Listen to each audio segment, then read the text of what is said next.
کوئی بھی وقت کا دورانیہ، کوئی بھی وقت، اس کا کوئی ٹینیور کسی قسم کا بھی، جب وہ شروع ہو رہا ہو یا ختم ہو رہا ہو تو انسانوں کے لیے اس میں ایک عبرت کی بات یہ ہوتی ہے کہ وہ اس پر سوچیں اور غور کریں کہ یہ وقت ان کا کیسا گزرا. کیونکہ جیسے سال گزرتے ہیں، ماہ گزرتے ہیں، ہفتے گزرتے ہیں، دن گزرتے ہیں،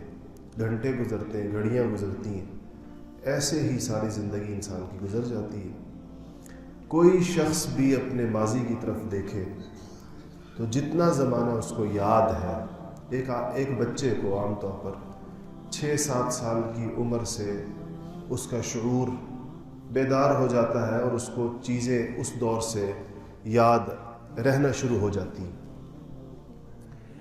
اب 6-7 سال کی عمر سے لے کر آج تک جہاں ہماری عمر پہنچی ہے تو کسی نے 20 سال گزارے ہوں گے، کسی نے 40 سال گزارے ہوں گے، کسی نے 60 سال گزارے ہوں گے. لیکن حقیقت یہ ہے کہ اگر ہم پیچھے مڑ کر دیکھیں اور اس گزرے ہوئے وقت کو سوچیں تو وہ ایک خواب محسوس ہوتا ہے. قرآن پاک نے کہا ہے کہ جب قیامت کے دن اللہ جل شانہ انسانوں سے یہ پوچھیں گے کہ تم نے دنیا میں کتنا وقت گزارا، تو باوجود اس کے کہ انسان یہ سمجھیں گے کہ وہ اللہ تعالیٰ کے سامنے کھڑے ہیں جہاں وہ جھوٹ نہیں بول سکتے یا جھوٹ چل نہیں سکتا، اس کے باوجود وہ کہیں گے یومن او بعض یوم، یا اللہ یا تو ایک دن تھا یا ایک دن کا بھی کوئی چھوٹا سا حصہ تھا جو ہم نے زندگی کا گزارا، اس سے زیادہ وقت ہمیں نہیں گزارا.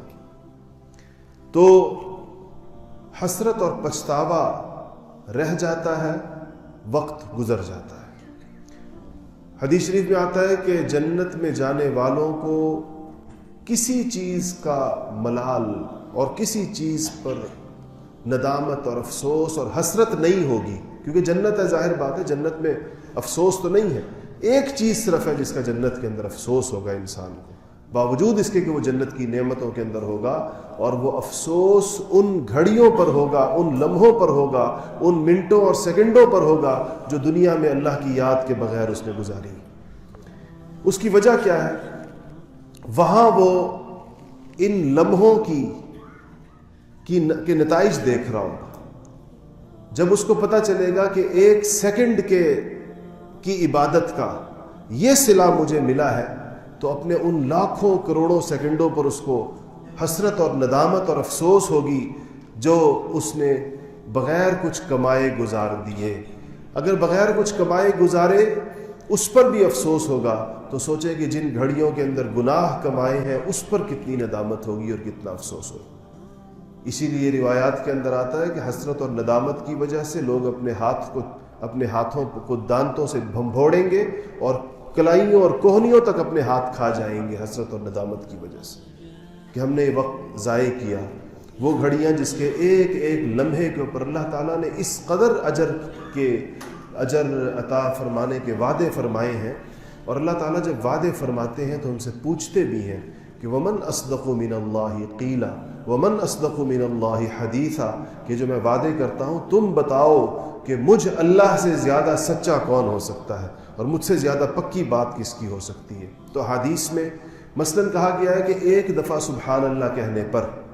ایک دفعہ سبحان اللہ، کوئی گھڑی دیکھ کر بتائے کہ ایک دفعہ سبحان اللہ کہنے میں کتنا وقت لگتا ہے. 2 سیکنڈ لگتے ہیں، 1 سیکنڈ لگتا ہوگا.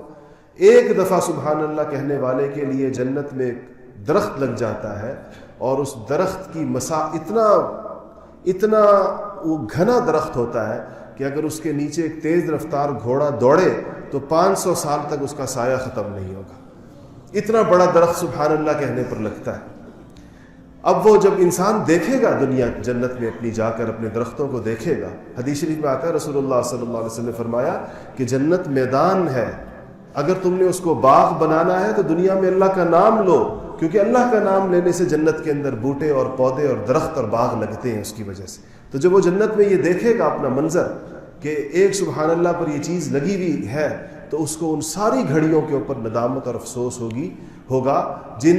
گھڑیوں میں اس نے اللہ کا نام نہیں لیا تھا، جو اللہ کے نام کے بغیر گزری تھی. آج آپ کسی زمیندار سے پوچھیں، کسی باغبان سے پوچھیں، کسی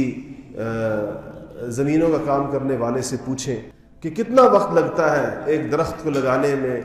ایک درخت کو سینچنے میں، ایک درخت کو بڑا کرنے میں، اس کو پھلدار اور پھولدار بنانے میں کتنی مشقت لگتی ہے، اور یہ چیزیں وہاں صرف اللہ کا نام لینے سے ایک انسان کو عطا ہو رہی ہیں۔ تو جو آیت میں نے آپ کے سامنے پڑھی، اللہ تعالیٰ نے کہا ہے، سورہ کہف کا یہ آخری رکوع ہے، قُلْ هَلْ نُنَبِّئُكُمْ بِالْأَخْسَرِينَ أَعْمَالًا، کہ اے نبی صلی اللہ علیہ وسلم ان لوگوں سے کہیے، ہمارا ذکر ہے آپ کا، ہمارا جو امت نبی کے سامنے تھی، کہ کیا میں تمہیں ان لوگوں کا بتاؤں جو لوگ عمل کے اعتبار سے سب سے زیادہ گھاٹے اور خسارے اور نقصان میں رہے، اخسرین اعمالا، عمل کے اعتبار سے جو لوگ انتہائی نقصان میں رہے، جو گھاٹے میں رہے، جو بہت ہی زیادہ اپنے خسارے میں رہے، میں بتاؤں کہ وہ لوگ کون ہیں؟ کہا کہ وہ لوگ ہیں کہ جو دنیا کے اندر عمل کرتے رہے